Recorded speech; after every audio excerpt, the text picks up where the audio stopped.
Ahmedabad municipal corporation દ્વારા શહેરના વિવિધ વિસ્તારોમાં ટીપી રોડ ખોલવા માટે નડતરરૂપ એવા બાંધકામોને દૂર કરી રહી છે। ત્યારે બાપુનગર, રખિયાલ અને જુહાપુરા સહિતના વિસ્તારોમાં ટીપી સ્કીમ અંતર્ગત રોડ ખોલવા માટે ટીપી રોડ પર આવતા મકાનોને તોડવામાં આવી રહ્યા છે। ત્યારે 4 એપ્રિલ શુક્રવારે કોંગ્રેસના ધારાસભ્ય જિગ્નેશ મેવાણી સહિત કોંગ્રેસના આગેવાનોએ સહિત સ્થાનિક રહીશો સાથે મ્યુનિસિપલ કોર્પોરેશનની દાણાપીઠ ખાતે ડેપ્યુટી મ્યુનિસિપલ કમિશનરને ઉગ્ર રજૂઆત કરી હતી। જે રહીશોના બાંધકામમાં તોડવામાં આવી રહ્યા છે તેઓને વૈકલ્પિક વ્યવસ્થા આપવામાં આવે તેવી માંગ પણ કરવામાં આવી છે।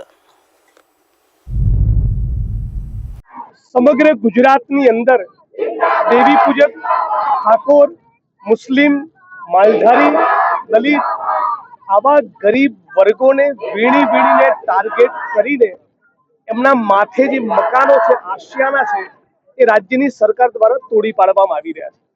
ભારતીય જનતા પાર્ટીના આગેવાનો, નેતાઓ, એમને મળતિયાઓ કરોડો અરબો રૂપિયાની ઇલીગલ પ્રોપર્ટી અને બિલ્ડિંગો ઊભી કરી હોય ત્યાં દાદાનું બુલડોઝર ફરતું નથી, પણ ગરીબ શ્રમજીવી વર્ગના માણસોએ પોતાની જિંદગીના 20, 25, 35 વર્ષની મૂડી કાળી મજૂરી કરીને એક નાનું છાપરું બનાવેલું હોય તો એને આખા ગુજરાતમાં તોડવામાં આવી રહ્યું છે।